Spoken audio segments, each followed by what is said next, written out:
Chapter 45 Jaratkaru Attains Yoga. Om Shri Ganeshaya Namaha. Jaratkaru said to Kaundinya, Vedic scholars say that the Vedas have described Brahmas as endowed sequentially with differences, such as Anna Brahma, Prana Brahma, and others. Shastras speak of Manomaya Brahma as Manomaya Kosha. O illustrious one, it is not the principal Brahma as it has originated from the Swapna Brahma state, which is a subtle form, Sukshma Vikara. Munis have elucidated in the Shastras that the Antakarana, the inner conscience or the manifest mind, is made of 4 components, namely Manas, Buddhi, Ahankara, and Chitta. These are ordinary intermediate thinking mind, intellect, which knows, codes, judges, and discriminates, Ahankara, the egoness, and Chitta, the storage of impressions, subconscious action, and memory, etc. Chintamani resides in what has been described as the Chitta. As he is the one who enlightens the Chitta, he is an Amsha of Brahma in the form of Mana. Swapna, the dream state, is of 3 types. Prana, vital force, Mana, mind, and Vijnana, intellect. Gajanana, the form of Brahma, lives in one of them. I am unable to comprehend why Gajanana, who resides in some corner, is called the peace, bestowing Brahmanaspati by the Vedas. Kindly explain. Kaundinya explained, O Brahmin, you have asked a good question. The answer to it will be a guiding force to all. I bow to Ganesha and shall elucidate happily. Sankhya Yoga and other Shastras are the paths to comprehend the supreme truth mentioned in Vedas through various Vedic discussions. As per the Sankhya doctrine, realization that Prakriti and Purusha are distinct is the attainment of divinity. Yogis say that Brahma is attained by restraining the 5 tendencies of the Chitta. Dharma Shastras mention that adhering to the Dharma precepts leads to attainment of Brahma. Vedic scholars say that realization of Atma is the path to attain Brahma. In this way, different Shastras have different opinions. Anna, Prana, and other words express Brahma. It further states that Chitta is part of the Antakarana. It is a path to seek the supreme truth. It has been said in the Vedas that Buddhi is beyond Mana and the peace-bestowing Brahma is beyond Buddhi. This has been acknowledged by all. Buddhi too is a part of the Antakarana. She is not the principal one. In the same manner, Chitta too is a part of the Antakarana and not the principal one. This is the belief of all Pandits. O Brahmin, the Vedas have suggested one more path to enlightenment. Listen to it attentively as it will clarify all your doubts. The body is inherently action-oriented. The nature of the mind is perception. It is through the union of both that Buddhi becomes the bearer of duality and thus induces illusions. Even when one sees beautiful flowers in the garden with one's eyes, until the mind perceives it, it does not affect the human. When the mind perceives it, it is saddened when one cannot possess it and brings happiness when one possesses it. This happiness and sadness are examples of duality. Worshipping Ganesha, unhappiness resulting from duality is resolved. This is because by observing austerities, the buddhi of the intellectual ones becomes the form of Brahma. Buddhi is absorbed into Ganesha. The jiva, the individual soul, attains union with the divine and attains bliss.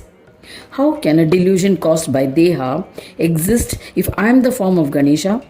How can Mana be responsible for experiencing duality and the creator of Moha exist? How will I be affected by the duality-inducing delusion created by the union of the body and the mind? In that state, both the body and the mind exist, yet that state, it is beyond duality. When yogis comprehend this, he attains absolute supreme peace.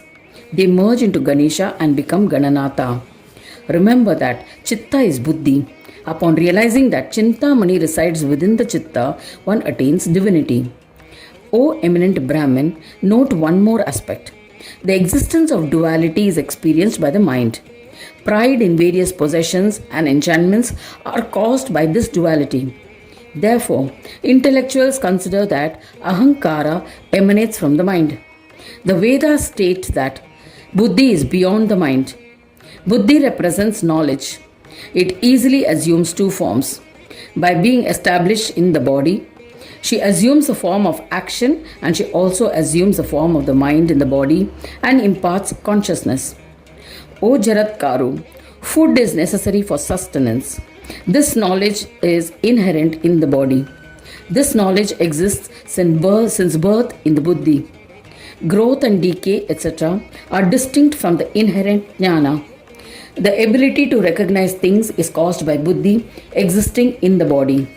This knowledge is responsible for the sustenance of Chaitanya. The sentiment that is expressed by words, I am Brahma, represents the one who is beyond the dual forms of buddhi. The forms of jnana, namely jada and chetana. The mind and speech cannot describe this state. Chitta is the same as buddhi.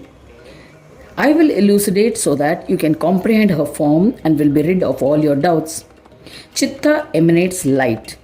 This light is Ganaraja, residing in the buddhi, the driver of buddhi known as Chintamani. O Mahamuni, Chitta is of 5 types: Kshipta, Mudha, Vikshipta, Ekagra and Nirodhak. These 5 forms have been described by Munis. Even when the Chitta is in the Ekagra state, it is aware of the existence of the body and the soul. Comprehend that Mana is a form of Swapna Maya Brahma, who has merged into the body. As it is a Swapna state, it can perceive objects that are subtle and not otherwise seen. So you must abandon the inference that Chitta is a part of the mind. All the Shastras believe that Chitta is the one who enlightens. In the Niruddha state, the Chitta is established in the Sanyoga and Ayoga states. It sees the various Brahmas all together. He cannot see anything else. The state of Chitta in which a yogi visualizes only the Deha and Dehi is known as the Ekagra Chitta. In that state, he visualizes the Sanyoga and Ayoga states as merged into one. He is in the Niruddha state. I have explained the enigma to you. Therefore, you must commence singing bhajans of Gananayaka. Thereby, you will attain supreme peace and will be reverential to the yogis. Jaratkaru said. After having explained thus, Kaundinya observed silence. Jaratkaru happily prostrated to him and returned. O son, I practiced intense yoga sadhana and became a Ganapatya. You too must worship him for attaining peace. Sutta said to Shaunaka, O Mahamuni, advising thus, Jaratkaru observed silence. Astika, the wise one, replied, Thus ends the 45th chapter titled Jaratkaru Attains Yoga in the 8th Khanda of the Purana Upanishad, Srimad Mudgal Puran, describing the legends of Dhumravarna. Dedicated to Shri Gajanana, end of chapter 45.